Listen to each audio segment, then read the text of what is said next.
இறைவா, நீயே அனைத்தும். இறைவா, நீ நன்றாக இருக்க வேண்டும். ஈரேழு உலகத்தையும் காத்து அருளக்கூடிய அன்னை உண்ணாமலை அம்மை உடனுரை தந்தை அண்ணாமலையார் பொற்கமலத்தைப் பணிந்து, அன்னை ஸ்ரீ லோபாமுத்ரா உடனுரை தந்தை அகத்தியமாமுனிவர் திருவடிகளைப் பணிந்து இந்த பதிவினை வெளியிடுகின்றோம். வணக்கம். இந்த ஞானத் தேடல்ல இணைஞ்சிருக்கிற நீங்க எல்லாரும் உண்மையிலேயே ஆசீர்வதிக்கப்பட்டவங்க, உயர்ந்த ஆன்மாக்கள். ஆமாம், அகத்திய மாமுனிவரோட வழிகாட்டுதலையும் சித்தர்களோட ஞான வாக்குகளையும் கேட்கிற உங்களுக்கு வாழ்க்கையில நல்லதே நடக்கும், இது நிச்சயம். இன்னைக்கு நாம ரொம்ப ரொம்ப ஆழமான நம்ம வாழ்க்கைக்கு வழிகாட்டக்கூடிய ஒரு விஷயத்தை பத்தி சிந்திக்க போறோம். சொல்லுங்க. இது மகாஞானி பரமபூஜ்ய காகபூசண்ட மாமுனிவர் அருளிய உண்மையான பக்தி பத்தின ஒரு ஞான செய்தி. ஓ, பரம பூஜ்ய காகபூசண்ட மாமுனிவரா? ரொம்ப சிறப்பான விஷயம். ஆமா, இந்த அரிய பொக்கிஷம் நமக்கு சித்தன் அருள் அப்படிங்கிற பிளாக் ஸ்பாட் தளத்துல பதிவின் 1961ல கிடைச்சிருக்கு. சரி. பரம பூஜ்ய காகபுசண்ட மாமுனிவர் அவர்கள் இந்த ஞான வாக்கை நேபாள திருநாட்டுல இருக்கிற பசுபதிநாத் மந்திர் திருத்தலத்துல ஆகஸ்ட் 15, 2025 அன்னைக்கு அருளியிருக்கார். ஓ, பசுபதிநாத்லயா? ரொம்ப சக்தி வாய்ந்த இடம். ஆமா, இந்த உரையாடலோட நோக்கம் என்னன்னா, மாமுனிவர் சொன்ன அந்த உண்மையான பக்தியோட சாரத்தை, அதோட ஆழமான பொருளை நாம எல்லாரும் சேர்ந்து உள்வாங்கிக்கிறது தான். ரொம்ப நல்ல நோக்கம். இது எல்லாருக்கும் தேவையானது கூட. சரி, இந்த ஞான உரையாடலை நீங்க முழுசா கேட்கறதுனால உங்களுக்கு கிடைக்க போற நன்மைகள் என்னன்னு முதல்ல பாத்துடலாம். சொல்லுங்க. கேக்குறவங்களுக்கு அது ஒரு உத்வேகமா இருக்கும். முதலாவது, உண்மையான பக்திக்கும் வெறும் வெளிவேஷமா இருக்கிற போலி பக்திக்கும் உள்ள அந்த தெளிவான வித்தியாசத்தை நீங்க புரிஞ்சுக்குவீங்க. சரி, இது ரொம்ப முக்கியம். ரெண்டாவது, கருணை. எல்லையில்லாத கருணை காட்டுறது மூலமா இறைவனோட எப்படி இணையறதுங்கிற வழிய புரிஞ்சுக்குவீங்க. கருணை, ஆமா, சித்தர்கள் அடிக்கடி சொல்றது. மூணாவது, ஆன்மீகம் பேர்ல பொருள் தேடுற ஒரு மாயை இருக்கு இல்லையா, அதுக்கு எதிரா பரம பூஜ்ய மாமுனிவர் கொடுக்கிற மிக முக்கியமான எச்சரிக்கைகளை நீங்க தெரிஞ்சுக்குவீங்க. ஓ, இதுவும் இந்த காலத்துக்கு ரொம்ப தேவையான ஒண்ணு. நாலாவது, எவ்வளவு பெரிய கஷ்டம் வந்தாலும் அசையாத நம்பிக்கையோட எப்படி இருக்கிறதுக்கு ஒரு ஊக்கமளிக்கிற, மெய் சிலிர்க்க வைக்கிற ஒரு கதையும் கேட்க போறீங்க. அப்படியா? ரொம்ப ஆர்வமா இருக்கு. சித்தர்களோட இந்த பழங்கால போதனைகள், இது உங்க வாழ்க்கையே மாத்திர சக்தி கொண்டது. இது வெறும் தகவல் இல்ல, ஒரு ஞான பயணம். கண்டிப்பா, சித்தர்கள் வாக்கு சும்மா இல்ல. சரி, அப்போ நாம இதன் ஆழத்துக்குள்ள போவோமா? போலாம். பரம பூஜ்ய காகபுசண்ட மாமுனிவர் அவர் ஆரம்பிக்கும் போதே மனிதர்களோட நிலையை பற்றி ஒரு வருத்தத்தோட சொல்றாரு. என்ன சொல்றாரு? மனிதர்கள் பணம், சொத்து மாதிரி இந்த நிலையே இல்லாத உலக பொருட்களுக்கு பின்னாடி ஓடிக்கிட்டே இருக்காங்க. ஆனா அந்த மிக அடிப்படையான இறை பலம்னு ஒன்னு இருக்கு இல்லையா, அத உணராமலேயே எத்தனையோ பிறவிகளை கடந்து போயிடுறாங்களாம். அடடா, இறை பலத்தை உணராமலேயேவா? ஆமா, அவர் சொல்றாரு, எண்ணற்ற கோடி பிறவிகள் எடுத்தாலும் இறை பலத்தை உணர்வதே இல்லை, காசுகளின் பின்னாலே பின் சென்று கொண்டிருக்கின்றான். இது அவரோட வார்த்தைகள். ரொம்ப ஆழமான வருத்தம் இது. இங்க பரமபூஜ மாமுனிவர் ஏன் இந்த பொருள் தேடுறத ஒரு தப்பான பாதை, ஒரு மாயைன்னு சொல்றாங்கன்னு நாம கொஞ்சம் யோசிக்கணும். ஆமா, ஏன்னா உலக பொருட்கள் ஒரு கவர்ச்சி தருது இல்லையா? அதுதான் விஷயம். ஆனா அது நிலையற்றது. நம்ம சக்திய, கவனத்தை எல்லாம் சிதறடிக்குது.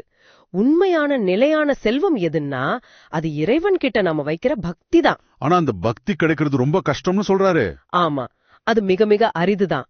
ஆனா அந்த மெய்யான பக்திங்கிற அதிர்ஷ்டம் ஒருத்தருக்கு கிடைச்சிட்டா போதும், மத்த தேவையான எல்லாமே, மன அமைதி, தெளிவு, ஏன் உலக நன்மைகள் கூட தானா அவரை தேடி வரும். ஓ, அப்படியா? மாமுனிவர் அதான் சொல்றாரு, பக்தி என்ற ஒன்றை நிச்சயம் அதிர்ஷ்டத்தை உங்களுக்கு கொடுத்து விட்டால் அதன் மூலம் நீங்கள் அனைத்தும் தெரிந்து கொள்ளலாம். ஆனா மனிதன் இத புரிஞ்சிக்காம பணம், வீடு, நிலம்னு இதுலயே கவனமா இருக்கானே. அதுதான் சோகம். அதனால தனக்கு வரப்போற பெரிய அழிவை கூட அவன் உணராம இருக்கான்னு மாமுனிவர் ரொம்ப அழுத்தமா எச்சரிக்கிறார். இது கவனிக்க வேண்டிய ஒரு விஷயம்.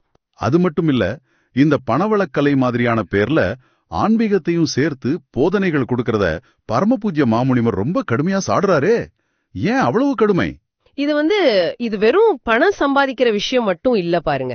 பரமபூஜ்ய மாமுனிவரோட பார்வை ரொம்ப ஆழமானது. அவர் என்ன சொல்றாருன்னா, இந்த மாதிரி பயிற்சிகள் எல்லாம் உண்மையான ஆன்மீக பாதையிலிருந்து மனுஷனை திசை திருப்புது. அவனோட ஆசையை இன்னும் தூண்டிவிட்டு அவன உலக மாயையில இன்னும் சிக்க வைக்குது. ஓ, அப்போ அது அழிவுக்கு தான் வழிவகுக்குமா? ஆமா, அதனாலதான் அது கடைசியில அழிவுக்கு தான் வழிவகுக்கும்னு சொல்றாரு. அத கத்து கொடுக்கறவங்களுக்கும் பாவம் சேரும், அத பின்பற்றவங்களுக்கும் அவங்க அறியாமையால பாவம் சேரும்னு எச்சரிக்கிறாரு. அவரோட நேரடி வாக்கே இருக்கு இல்லையா? இருக்கு. அவையெல்லாம் அழிவதற்காகவே சொல்லிவிட்டேன். எவன் சொல்லிக் கொடுக்கின்றானோ அவனுக்கு பாவம் அதிக அளவு ஏற்பட்டு கொண்டே இருக்கின்றது. இதுதான் அவரோட வாக்கு. இங்க பாவம்னு சொல்றது அது வெறும் மத ரீதியான சொல்லில்ல. இயற்கையோட நியதிக்கு மாறா ஆன்மாவோட முன்னேற்றத்துக்கு எதிரா செய்யற செயல்களால வர எதிர்மறை விளைவுகள். ஒரு வகையில இது கர்ம வினை மாதிரி. சரி, அப்போ உண்மையான பக்திங்கிறது எது? இந்த வெளிப்பூச்சிகள் சடங்குகள்லாம் பக்தி இல்லையா? நெத்தியில பட்டை போடுறது, ருத்ராட்சம் போடுறது, மந்திரம் சொல்றது, இதெல்லாம் மிக முக்கியமான கேள்வி கேட்டீங்க. பரம பூஜ்ய மாமுனிவர் இந்த வெளிப்புற அடையாளங்களை மட்டும் பக்தி அப்படின்னு ஏத்துக்கல. ஓ, ஒருத்தர் பட்டை போட்டுக்கலாம், ருத்ராட்சம் போட்டுக்கலாம், வாய் மட்டும் நம சிவாயன்னு சொல்லிக்கிட்டே இருக்கலாம். ஆனா உள்ளுக்குள்ள மனசுல தீய எண்ணம், பொறாமை, கோபம் இதெல்லாம் இருந்தா அப்போ அந்த மந்திரம் சொல்றது வீண். அது வெறும் இயந்திரத்தனமான செயலாயிடும்.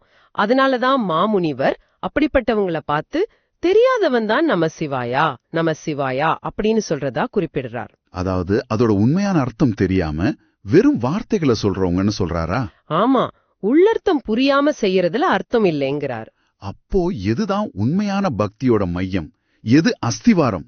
பரம பூஜ்ய மாமுனிவரை பொறுத்த வரைக்கும் உண்மையான பக்தியோட அசைக்க முடியாத அஸ்திமாரம் அது கருணை, எல்லையில்லாத கருணை. கருணையா? ஆமா, அவர் ரொம்ப தெளிவா சொல்றாரு. நல் மனதாக இருந்தால் ஈசன் நிச்சயம் உன் மனது பின் கருணையாக இருக்க ஈசன் உன்னிடத்தில் வருவான். பாருங்க எவ்வளவு ஆழமான வார்த்தைகள். ஆமா, ரொம்ப சக்தி வாய்ந்ததா இருக்கு.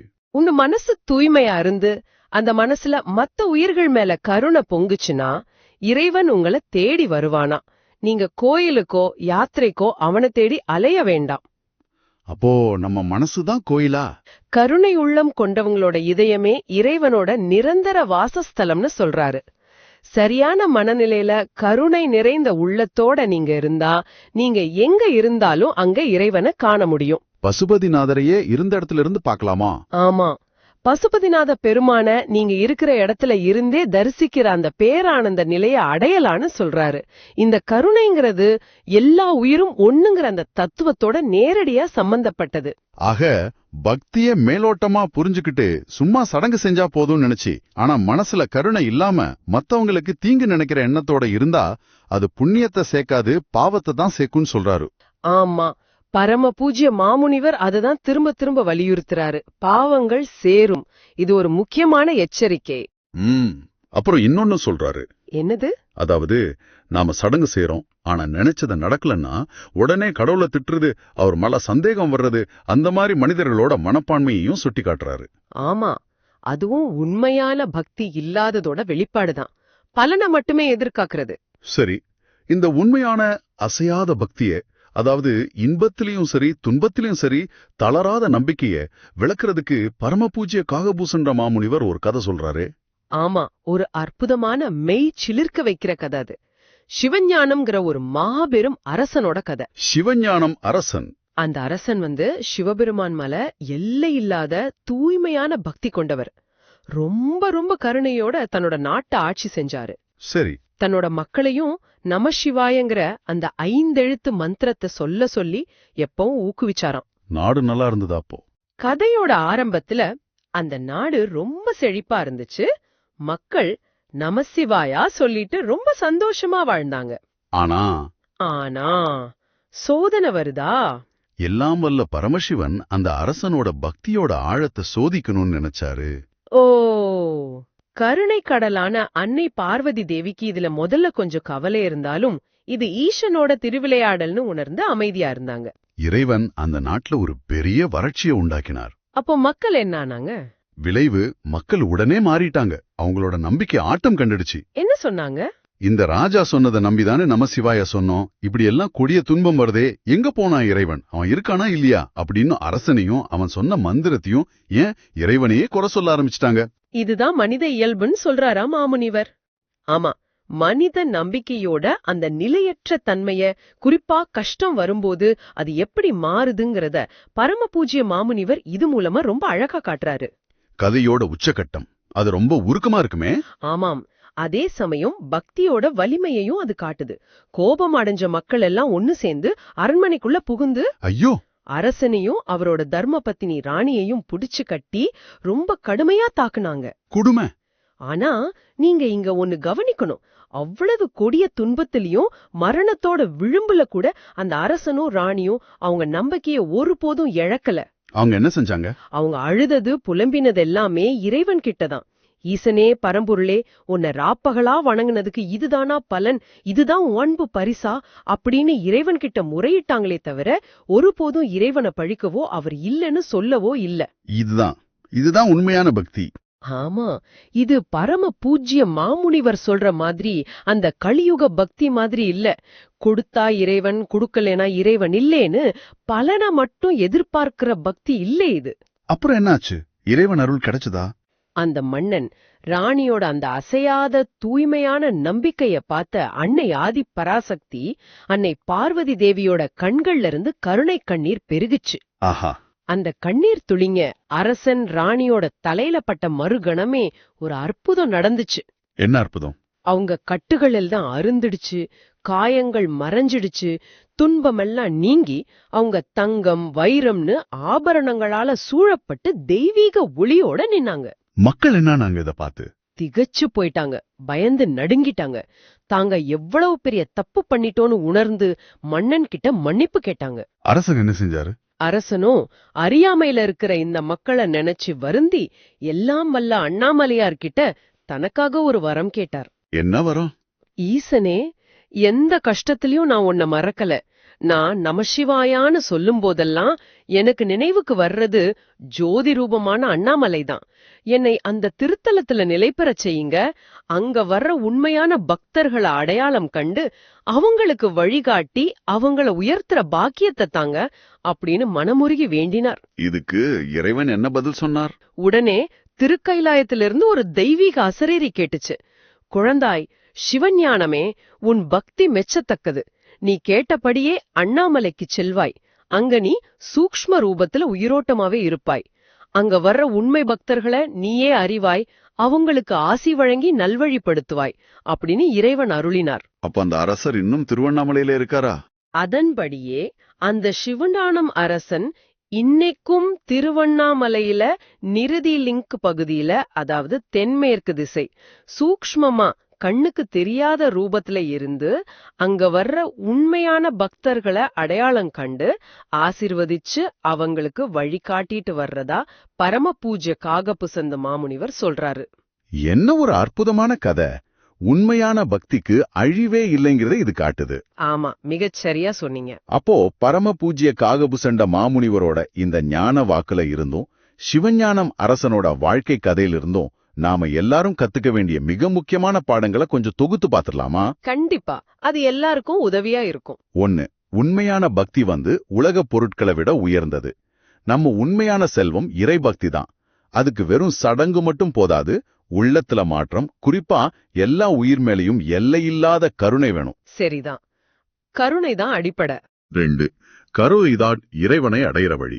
மத்த உயிர்கள் கிட்ட கருணை காட்டுறதுதான் இறைவனை உணர்றதுக்கான மிக நேரான உண்மையான வழி. இறைவன் கருணை உள்ளங்கள்ல தான் இருக்கான். ஆமாம், அவனை வெளியே தேட வேண்டாம். 3. சோதனையிலையும் தளராத நம்பிக்கை. சிவஞானமரசர் மாதிரி எவ்வளவு பெரிய கஷ்டம் வந்தாலும் இறைவன் மேல அசையாத முழுமையான நம்பிக்கை வைக்கிறது தான் உண்மையான பக்தி. இறைவன் மேல சிறு துளி கூட நிச்சயம் தன்னில் கூட சந்தேகம் வரக்கூடாது. மாமுனிவரோட வார்த்தைகள். ஆமாம். 4. பொருள் நோக்கம் கொண்ட ஆன்மீகத்துக்கிட்ட எச்சரிக்கையா இருக்கணும். பணம், புகழ் மாதிரி உலக ஆதாயத்தை மட்டுமே குறிக்கோளா கொண்ட ஆன்மீக பயிற்சிகள், போதனைகள், அதை கத்துத்தரவங்க கிட்ட ரொம்ப கவனமா இருக்கணும். ஏன்னா அது ஆன்ம முன்னேற்றத்துக்கு உதவாது, பாவத்தை தான் சேர்க்கும். பாவத்தை சம்பாதித்துக் கொள்ளாதீர்கள். இது பரம பூஜ்ய மாமுனிவரோட நேரடியான அன்பான எச்சரிக்கை. ஆமாம். இந்த பழங்கால ஞானம் ஆயிரக்கணக்கான வருஷங்களுக்கு முன்னாடி சொல்லப்பட்டிருந்தாலும் இன்னைக்கு உங்களுக்கு நம்மளோட இந்த நவீன வாழ்க்கைக்கு எப்படி பொருந்துங்கிறது தான் மிக முக்கியம். ஆமா, அது எப்படி பொருந்தும்? இன்னைக்கு உலகத்துல பாத்தீங்கன்னா ஆன்மீகம் பேர்ல பலவிதமான வாக்குறுதிகள், சுலபமான வழிகள் எல்லாம் காட்டப்படுது. எது உண்மையான ஆன்மீக வழிகாட்டுதல், எது வெறும் பொருள் சார்ந்த மாயைங்கிறத நீங்க பகுத்தறிகிற திறனை வளர்த்துக்கணும். சரி. பரம பூஜ்ய காகபுசண்ட மாமுனிவரோட இந்த வார்த்தைகள் உங்களோட நம்பிக்கை எப்படிப்பட்டது, உங்களோட கருணை உணர்வு எந்த அளவில் இருக்கு, கஷ்டம் வரும்போது உங்க மனநிலை எப்படி இருக்குங்கிறத பத்தி ஆழமா நீங்களே சுய பரிசோதனை செய்யறதுக்கு ஒரு அழைப்பு. உண்மையான பக்தி கஷ்ட காலத்துல தான் தெரியுங்கிறீங்க. ஆமா, அப்போதான் அது பிரகாசிக்கும். அதோட சித்தர்கள் நம்மள கைவிடலைங்கிறதையும் மாமுனிவர் உறுதிப்படுத்துறாரு. எதிர்காலத்துல நம்ம விதிய பத்தியும் வழிகாட்டுவாங்கங்கிற நம்பிக்கையையும் கொடுக்கறாரு. ஆமா, உங்கள் விதியில் பிரம்மன் என்ன எழுதி வைத்திருக்கின்றான் என்பவையெல்லாம் சொல்லுவோம் சொல்றார் இல்லையா? ஆமா, அது அவங்களோட எல்லை இல்லாத கருணைக்கு ஒரு சான்று. சரி, இறுதியா உங்களுக்காக ஒரு ஆழமான சிந்தனை. இத நீங்க உங்களோட எடுத்துட்டு போங்க. சொல்லுங்க. இந்த கலியுகத்துல நம்மள சுத்தி இவ்ளோ கவனச்சிதறல்கள், இவ்ளோ சலனங்கள், இவ்ளோ பொருள் சார்ந்த அழுத்தங்கள் எல்லாம் இருக்கும்போது உண்மையான தூய்மையான கருணையையும் சிவஞானம் அரசுரை போல எந்த சூழ்நிலையிலும் தளராத அந்த அசையாத பக்தியையும் நமக்குள் எப்படி வளர்த்துக்கிறது? இதுதான் நாம ஒவ்வொருத்தரும் ஆழமா சிந்திச்சு அதுக்கான வழிய கண்டுபிடிக்க வேண்டிய மிக மிக முக்கியமான கேள்வி. ஆமா, சரி. இந்த ஞான செய்திய பரம பூஜ்ய காகபுசண்ட மாமுனிவரோட இந்த வழிகாட்டுதலை நீங்க கேட்டதுங்கிறது சாதாரண விஷயம் இல்ல. இது ஒரு பெரிய பாக்கியம். உங்க ஆன்மாவோட தாகம் தான் உங்களை இங்க கொண்டு வந்திருக்கு. உண்மைதான். இது மாதிரி சித்தர்களோட வழிகாட்டுதலை, ஞான வாக்குகளை மத்தவங்களோட பகிர்ந்துக்கிறதுங்கிறது அவங்களுக்கும் சரியான பாதையை காட்டுறதுக்கு சமம். ஆமா, அது ஒரு பெரிய சேவை. இது மிக மிக உயர்ந்த புண்ணியத்தை தரும்னு சித்தர்களே சொல்றாங்க. இது சாதாரண புண்ணியம் இல்ல, முதல் தர உயர் புண்ணியம். முதல் தர உயர் புண்ணியமா? ஆமா. அதனால தயவு செஞ்சு இந்த ஞான செய்திய உங்களுக்கு தெரிஞ்ச எல்லாருக்கும், உங்க நண்பர்கள், உறவினர்கள், அப்புறம் உங்க சமூக ஊடகங்கள் வழியா பரவலா பகிர்ந்துக்கோங்க.